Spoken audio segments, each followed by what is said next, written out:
hecho en falta es a Juan Ramón, porque quedamos que tengo que prestarle un libro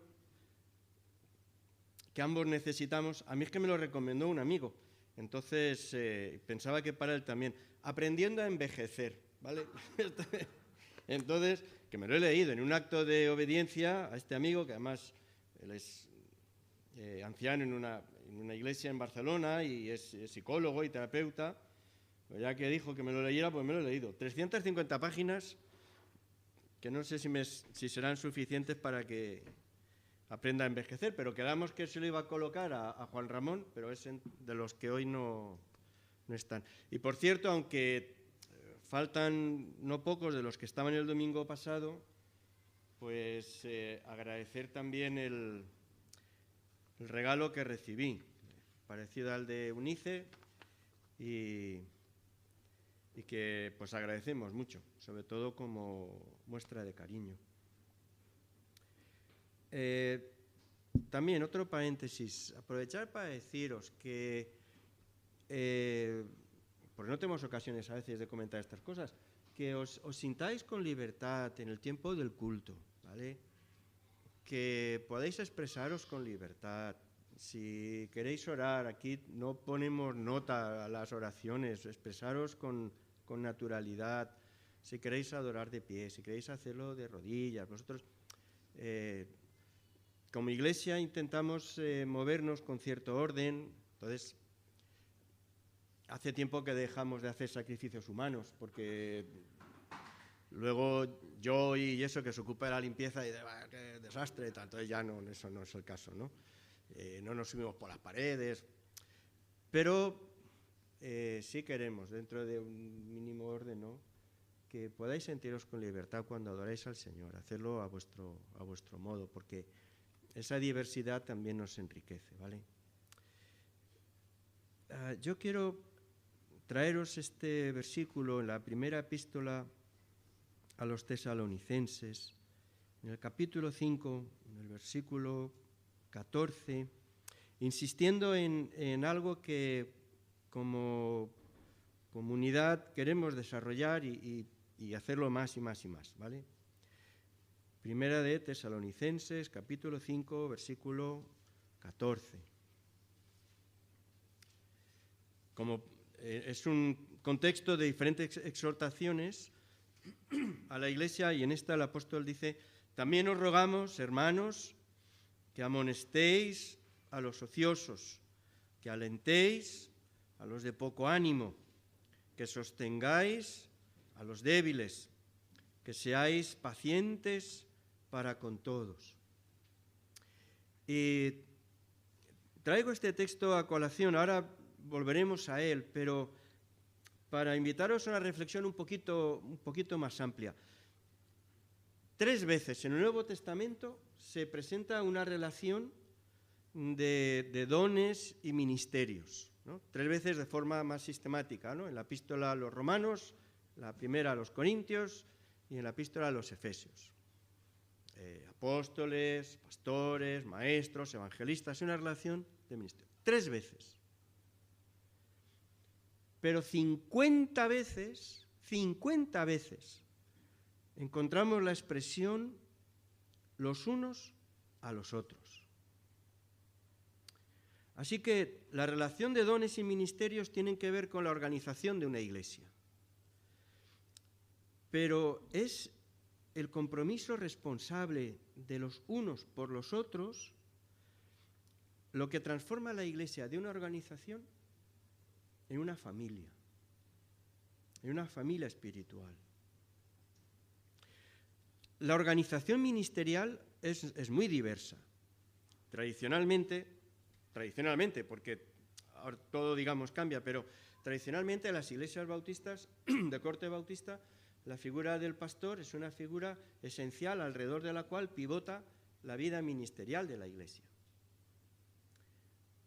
Por contra, tradicionalmente, en las asambleas de hermanos nunca ha habido pastor, sino un equipo de ancianos, suele llamarse, ¿no? Un equipo de personas, de hecho, tienen su trabajo secular y entre ellos comparten ese liderazgo. Hay iglesias que son absolutamente dependientes, no tienen mayor vínculo con nadie y se organizan ellas solas. Hay iglesias que tienen una estructura nacional, de forma que cada congregación local pues, está bajo la autoridad de otra congregación y esa forma presbiterial de organizarse. Hay iglesias que son muy grandes y entonces funcionan sobradamente con sus propios recursos. Hay iglesias pequeñas que para casi todo dependen, tradicionalmente se llamaba, de una iglesia madre, ¿no? Pero todo eso tiene que ver con la forma de organizar los ministerios. Y hay diversas maneras. Ahora, cualquiera que sea el modo que se organice, lo que fortalece a una iglesia en el cuidado y el desarrollo de los miembros, y lo que fortalece a una iglesia en su testimonio público, en su desarrollo hacia afuera, tiene que ver con esta idea de los unos a los otros. Es decir, el empeño de todos los miembros, de todos los creyentes, en un compromiso fraternal, en un compromiso de amor los unos por los otros en el poder del Espíritu Santo. Y esto es lo que quiero mencionar. El texto que hemos leído es un ejemplo concreto, pero hay muchos más y volveremos a eso. Antes, dejad que mencione unas palabras solo acerca de la palabra responsabilidad, ¿no? Tan en desuso en nuestros días. Pues aquí nadie es responsable de nada, ni de nadie. Dostoyevsky, el autor ruso, Dostoyevsky, no es Dimitrescu, que era el portero del Rayo, ¿vale? No, este es otro, Dostoyevsky. Este escribió, que fue muy impactado por el Evangelio, y él escribió esto, ¿no? Él decía, todos somos responsables de todos y de todo, y yo más responsable que nadie. Si lo dijera hoy, la gente se partiría de risa, porque aquí nadie es responsable de nadie. La palabra responsabilidad, responsable, del latín respondere, tiene la misma raíz que la palabra responder. Responsabilidad no es otra cosa que responder a la necesidad de otro.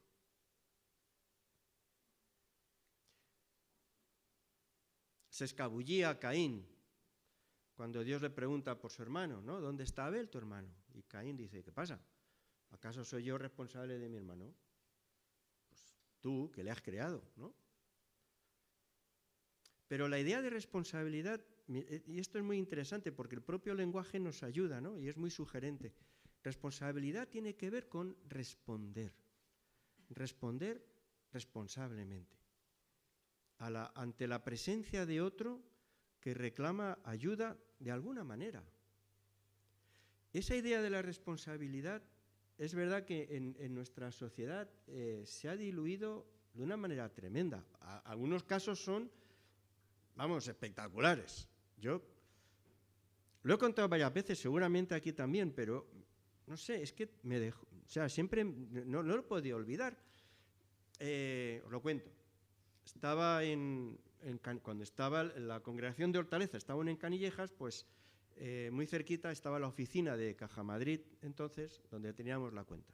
Y una mañana fui para allá, no sé qué gestión. La oficina era más bien pequeña. Tú entrabas, a la izquierda había 3 o 4 mesas con personas trabajando y al fondo 2 con digamos, como cajeros, ¿vale? Y en el medio, así en paralelo, una fila de sillas. Entonces yo entré y no había nadie, no había ningún cliente, pero en las sillas, tumbado, había un señor mayor, que estaba inconsciente. Claro, yo me quedé parado así en la entrada porque ya uno no sabe cuándo hay una cámara oculta, cuándo te quieren jugar alguna, pero yo vi que los 3 o 4 que estaban ahí trabajando y los 2 que estaban allí estaban a lo suyo, estaban trabajando en el ordenador. Claro. Y entonces uno de los cajeros, como me vio, dijo, no, no, pase, pase. Y yo pasé delante de este hombre y me dice el cajero, hemos llamado a la ambulancia. Digo, ya, pero... Y yo, en fin, yo hacía unos años además, entonces nunca he sido así especialmente lanzado y todo esto, pero claro, es que había un señor allí inconsciente. Y me acerqué, le cogí de la mano, le acaricié un poquito la cabeza, pero no respondía. Le dije, bueno, ahora enseguida viene la ambulancia. Y bueno, era un talón, no sé, lo cobré, no sé lo que era. Y me quedé un poquito así con él, el resto, cada uno a lo suyo. Y entonces oí que venía la ambulancia, entonces, bueno, pues ya marché para no liarlo, ¿no? Al final de la mañana, antes que cerraran, pues me acerqué un momentito para ver qué ha pasado. Me dice, no, se murió, se ha muerto. Y entonces, el único comentario de todos los que trabajaban allí fue una mujer que dijo, qué desagradable. Yo digo, pero vamos a ver, ¿cómo se puede morir una persona como si fuera un trapo allí, rodeada de gente, en absoluta indiferencia, cada uno con su ordenador o con su cosa, no sé qué, mientras allí estaba agonizando un individuo? O sea, claro, ya digo, a ver, esto no se puede generalizar y decir, porque aquí la gente no tiene... No, a ver, hay de todo, ¿no? Pero ese tipo de cosas son tremendas y eso sí, yo creo que si no generalizado, es muy común, ¿no? De una persona caída en la calle, ¿quién es responsable? El SAMUR. Entonces la gente coge el teléfono y llama, pero ahí no se acercan, ¿no? Y de una mujer que pide ayuda a gritos en el descansillo de nuestra casa, en la puerta de al lado, pues la policía, ¿no? Y de unos cristales rotos, una botella rota en el suelo, ¿quién es responsable de retirar eso? Pues los servicios de limpieza. Oye, nosotros pagamos nuestros impuestos, ¿no? Y les pagamos el sueldo. Pues que lo hagan ellos. Porque nada es mi responsabilidad. No vivimos como una responsabilidad nuestra. Y sin embargo, por eso yo creo que también nos cuesta entrar en esta enseñanza de la Escritura. Como decíamos al principio, en el Nuevo Testamento aparece 50 veces la idea esta de los unos a los otros, en un ejercicio de responsabilidad mutua, de responsabilidad fraternal. Cualquiera que sea la organización de la Iglesia, cualquiera que sea la estructura ministerial, cualquiera que sea el número de personas asalariadas que cobran de la Iglesia, al margen de todo eso, que eso depende de las circunstancias, del momento, de lo que sea, prevalece este principio. Cuidaos los unos a los otros. Hospedaos los unos a los otros. Perdonaos unos a otros. Consolaos unos a otros. Confesaos unos a otros. Exhortaos unos a otros. Amonestaos unos a otros. Llorad unos con otros.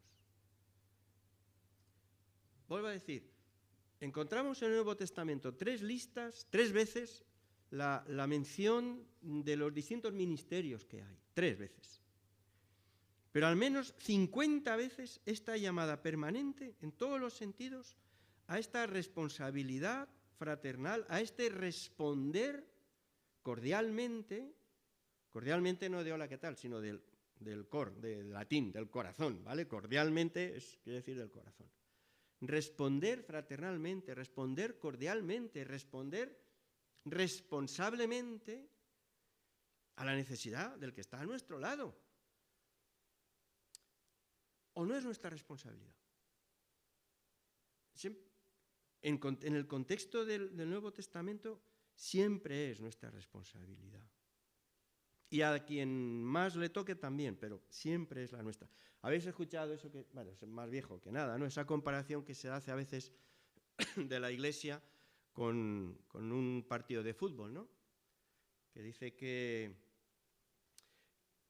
claro, que no debe ser así. La Iglesia nunca debería ser como un partido de fútbol donde tú ves abajo allí 22 tipos corriendo, desesperados, agotados, que no pueden más y no dejan de correr, y alrededor 50.000 personas sentadas que están mirando allí y que estos sí necesitan urgentemente hacer ejercicio, ¿no?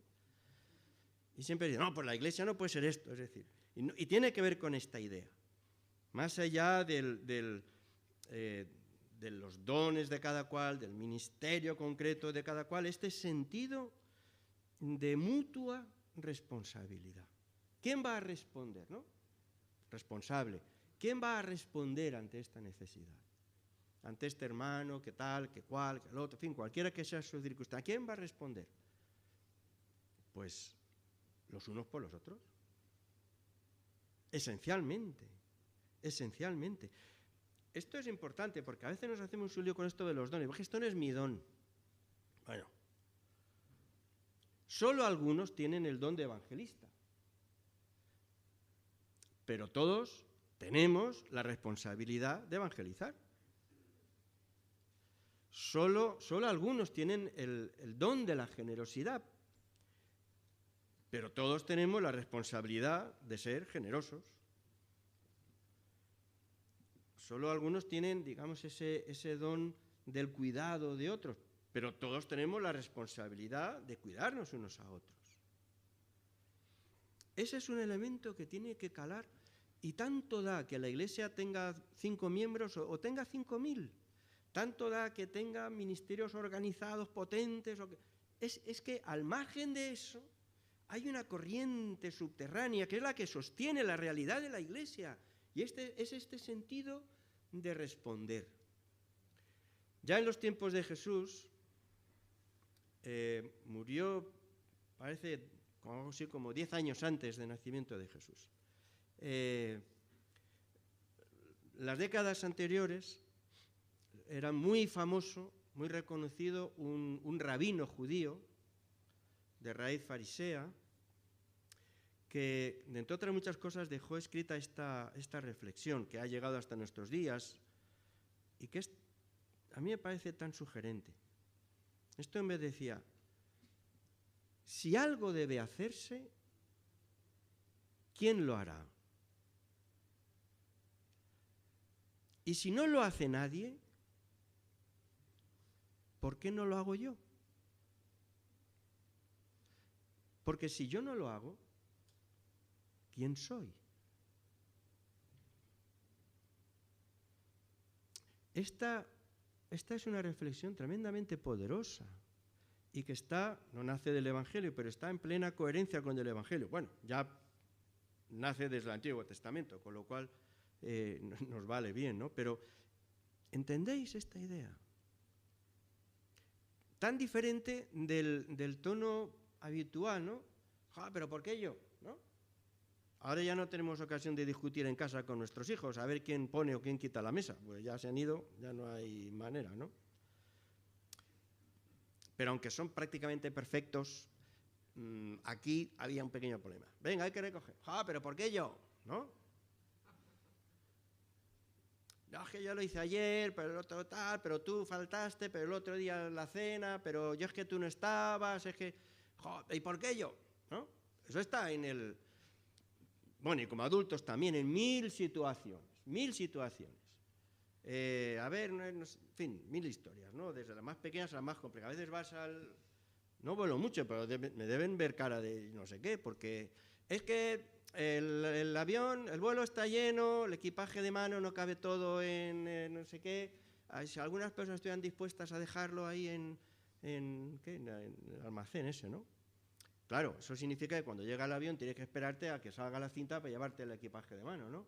Todo el mundo mirando así. No sé, tal, no sé qué. ¿Por qué yo? ¿No?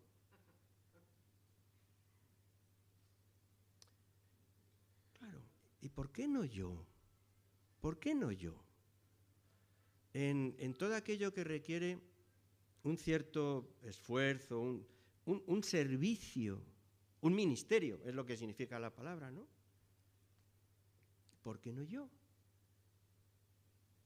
Esto es lo que encontramos en el Nuevo Testamento, los unos a los otros, los unos a los otros. Ya, pero evangelizar, ya hay yo qué sé, el diácono de evangelismo, pero vamos a ver, no es tu vecino.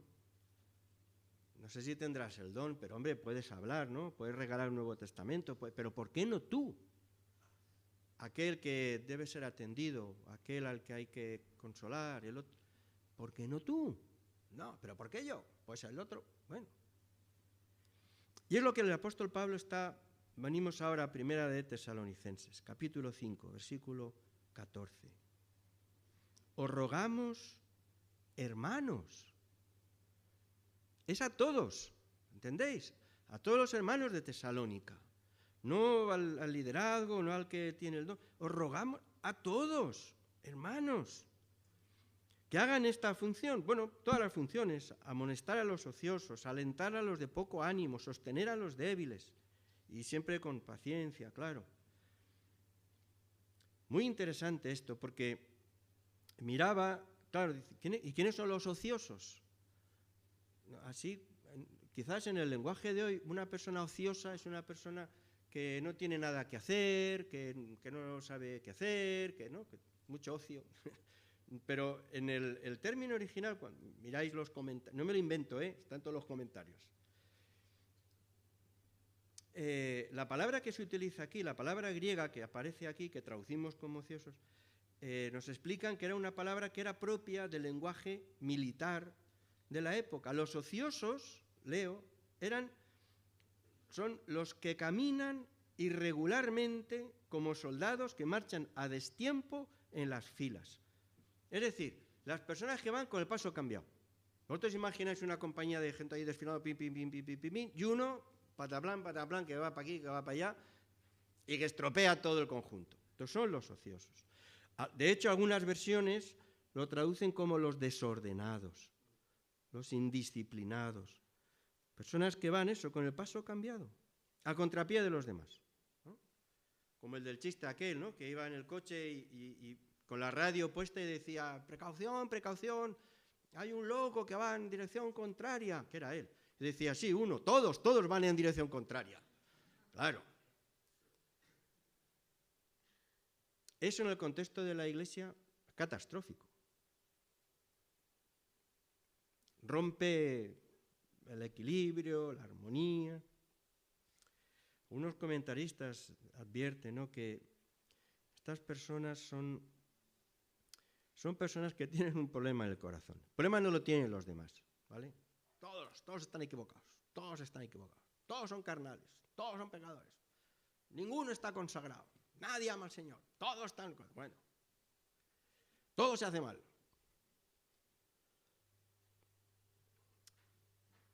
A veces el problema lo llevamos dentro, Y dice el apóstol: estas personas han de ser amonestadas, han de ser corregidas. Cuando escribe la epístola a los Romanos, en el capítulo 15, menciona a estos ociosos y añade que deben ser exhortados, amonestados, corregidos, claro, eso sí, con bondad y con sabiduría, es decir, con ternura y con criterio, ¿no? Pero este tipo de persona no hace nada, no hace bien. ¿Y a quién le corresponde? A vosotros, hermanos. Y que alentéis a los de poco ánimo. Literalmente, la traducción sería los de alma pequeña. Las personas a quienes pues las dificultades, los problemas, las pruebas les pueden y los tumban, ¿no? Se vienen abajo, como hablamos nosotros. A estos hay que alentarles, hay que consolarles. Eso dice la palabra, ¿no? Si un miembro padece, el diácono correspondiente se duele con él, ¿no? Que tiene el don. Y no, todos, eso dice la palabra, ¿no? Todos los miembros se duelen con él. Eso es lo que convierte, alguien mencionaba también, a la Iglesia en una comunidad terapéutica, una comunidad que se hace bien, los unos a los otros. Siempre en ese, ¿recordáis? 50 veces en el Nuevo Testamento, los unos a los otros, los unos con los otros, los unos por los otros. Sostened a los débiles. Alguna versión más contemporánea lo traduce así, dice, acoged a los débiles, a los que tienen una fe poco formada. Las personas que están comenzando en la fe, que les falta madurez, estos deben ser sostenidos, ayudados, y hay que proveer de la ayuda que necesitan. Esto, mirad, hay cosas que son muy serias. Sobre los débiles en la fe se habla especialmente en el capítulo 14 de la Epístola a los Romanos, a propósito de si se puede comer, no se puede comer. Uno dice, tontería, pero se come y ya está. Ya, pero es que los débiles que están... Bueno, cuento la historia, ya la sabéis, pero el debate acerca de si se podía o no comer carne que había sido dedicada a los ídolos. Entonces Pablo dice, tontería, si los ídolos ni existen ni cuentan, pues venga, trae para acá, ¿no? Pues además te invitaban a banquetes, o sea que era gratis, entonces pues te ponías ciego de solomillo, pues sin problema, ¿no? Pero claro, algunos que habían adorado a los ídolos, ahora se habían convertido al Evangelio. Y para ellos, aquello era un problema, porque todavía el peso de lo que habían vivido hacía que esa carne fuera especialmente, o sea, participar de eso, a ellos, o sea, era un escándalo, realmente les confundía. Y el apóstol Pablo, capítulo 14, parte del 15 de la Epístola a los Romanos, dice, mira, yo sé que esto no tiene importancia, sí, pero cuidado con dañar al que es débil, al que todavía está desarrollando su fe. Ya llegará el momento que aprenderá a pero ahora mismo este tipo de situaciones le hace daño, mucho cuidado. El Señor Jesús fue mucho más lejos, ¿recordáis? Si alguno hace daño, ¿no? Estorba, escandaliza a uno de estos más pequeños se refiere a estos que están comenzando, Jesucristo dice, mejor le fuera que se atara una piedra en el cuello y se tirara al agua. Y en esto yo creo que hemos de ser especialmente cuidadosos, ¿no? Como con cualquier flor que comienza a crecer y que lo que necesita es cuidado y es mimo y es aliento y desarrollo, y mucho cuidado con sembrar, sembrar cizaña, sembrar esas cosas, a veces ese negativismo, esa amargura, ese resentimiento, malos rollos, ¿no? No es una expresión muy teológica, pero yo creo que se entiende.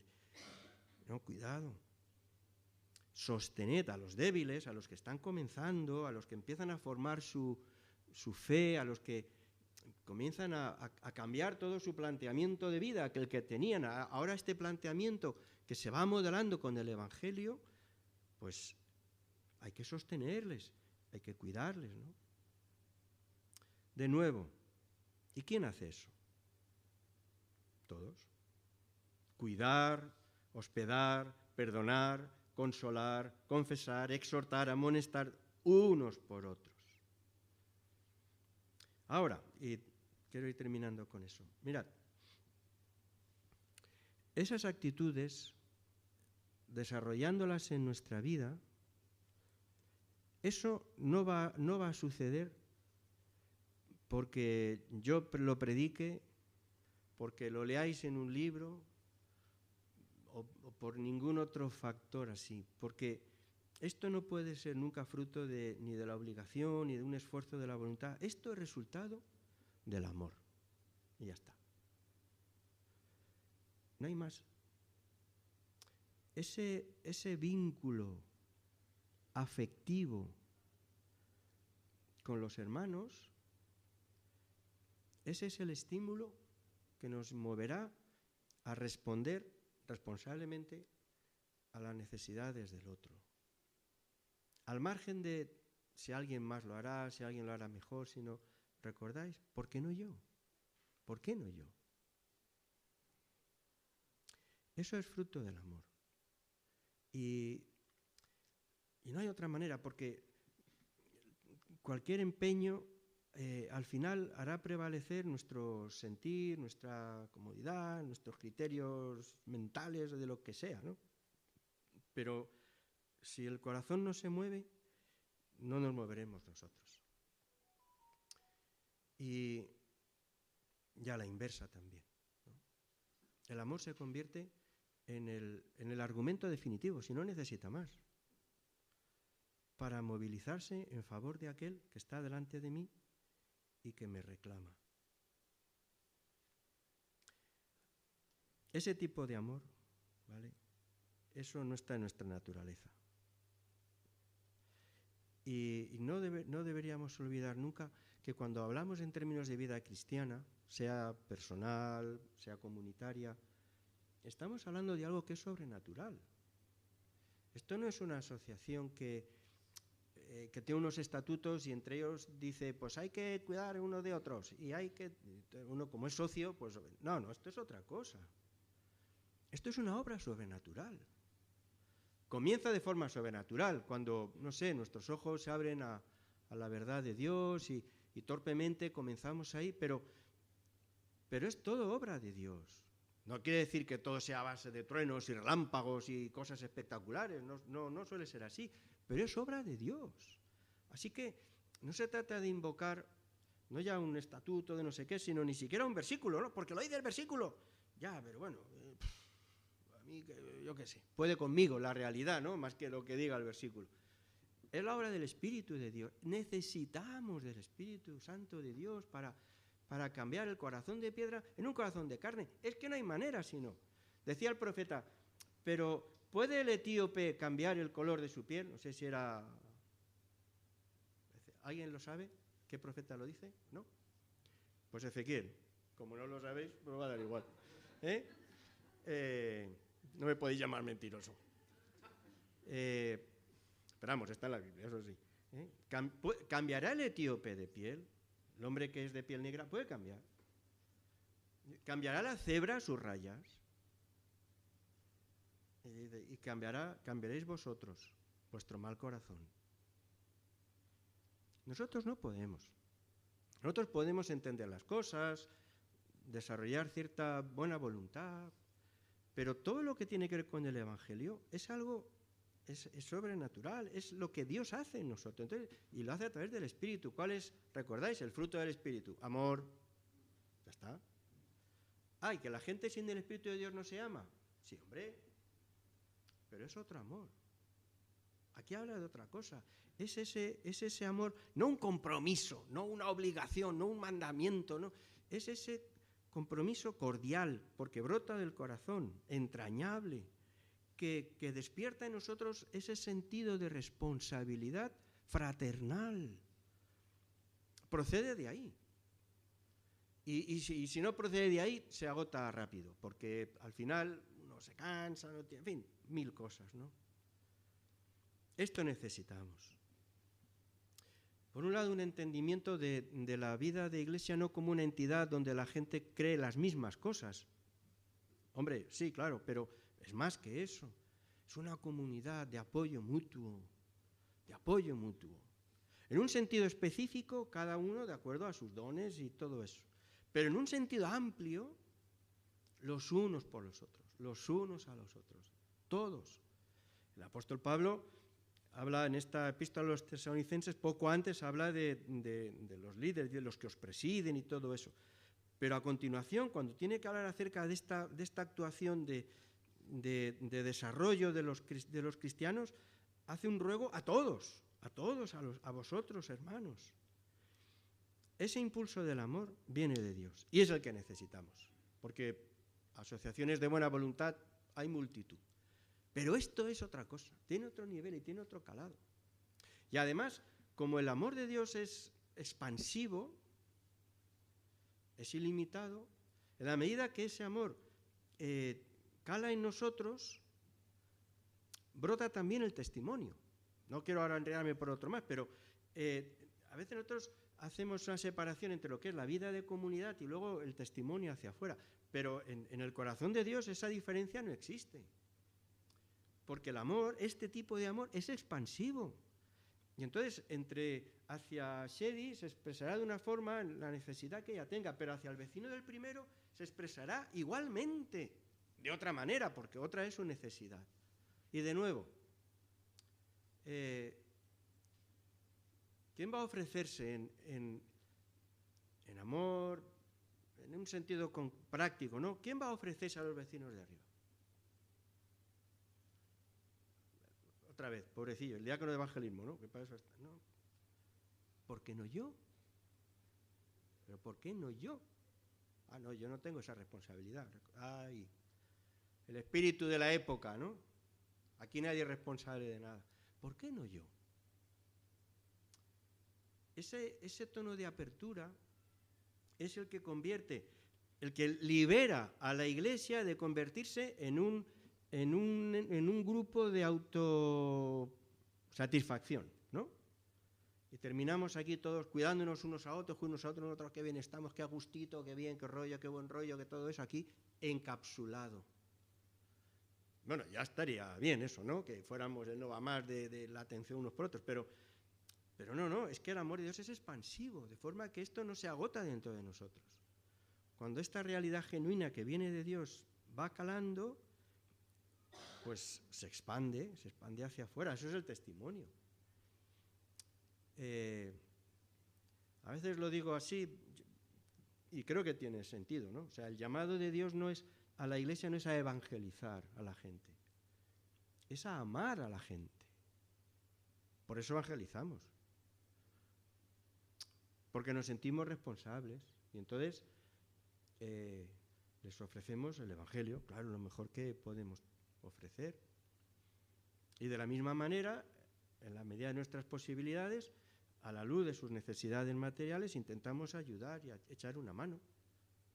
Pero todo eso no brota de un organigrama de trabajo, todo eso brota de un corazón que está tocado por el amor de Dios y que se sabe, en este sentido tierno, responsable de todos, ¿no? Con el amigo Dostoyevsky, pues todos responsables de todo y de todos, y yo más que nadie. Ese es el valor del Evangelio. Nosotros aspiramos a ser una comunidad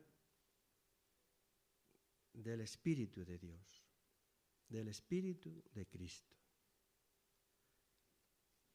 con mayúsculas. El Espíritu Santo de Dios calando en nuestras vidas, echando fuera amarguras, esos negativismos ahí tremendos que nos ensucian a nosotros mismos, ¿no? Echando fuera sobre todo esa concepción tan egocéntrica de la vida, yo, lo mío, y que a cambio va modelando, por la acción del Espíritu de Dios, el carácter de Jesús, en términos de apertura, de donación, no de lo que uno tiene, sino de lo que uno es, ¿no? En ofrecimiento, respondiendo responsablemente a los demás, puesto que Dios ha respondido muy generosamente a nuestra necesidad.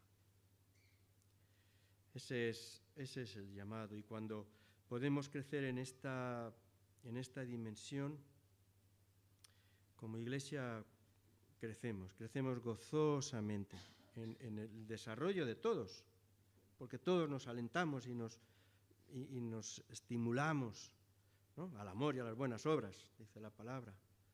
Y en esa corriente, como no es una corriente ahí cerrada, en esa corriente se extiende y se expande hacia afuera y hacia los demás. toda la sociedad española, pero desde luego, claro, la de nuestros vecinos, ¿no? Enfrenta un año pues complicado, muchas incertidumbres internacionales, nacionales, de todo. Hay un tono de mucha angustia, un tono muy agresivo en mucha gente, pero que es consecuencia de esa angustia interior, ¿no? Y como hemos escuchado varias veces estas semanas hablando, ¿no?, del Evangelio, ¿no?, que el pueblo que andaba en tinieblas vio gran luz, y todo eso lo hemos escuchado mucho, pero es que es verdad. Entonces podemos ser bendición a los que están a nuestro alrededor, ¿no? Porque sí, también somos responsables de los que están a nuestro alrededor, de nuestros vecinos, de los compañeros de trabajo, de la gente con la que nos cruzamos. Sí, hay una responsabilidad, no en términos de, Dios mío, qué angustia, qué carga, ¿no? Pero ese sentir que está en el corazón de Dios y que se tiene que ir comunicando a nuestras vidas. Pues que el Señor nos ayude, que el Señor nos ayude.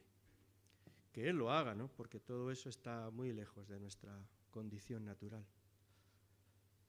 Pero merece la pena vivir ese milagro, de ver cómo en nosotros, a pesar de toda nuestra torpeza, hay una lucecita que va tomando brillo y que se va expresando en cuidado de todos aquellos que están a nuestro lado.